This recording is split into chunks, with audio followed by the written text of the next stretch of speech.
Is CoinMarketCap reliable? Well, there are 6 reasons why not. First, data aggregation.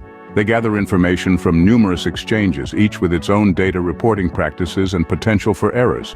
Second, lack of regulation in the cryptocurrency market, leading to potential data manipulation or inaccuracies. Third, technical issues that may affect the accuracy and reliability of the data temporarily. Fourth, susceptibility to manipulation in the cryptocurrency market, distorting market figures. Fifth, new and illiquid markets, making market data less reliable. And finally, cryptocurrency price volatility, which may not always be accurately reflected in real-time data. It's important to understand these limitations and possible issues with data accuracy. The recent takeover by Binance has led to worries about the data provided being unbiased and precise. It's essential for people investing in crypto to be careful and not rely solely on CoinMarketCap when making trading decisions.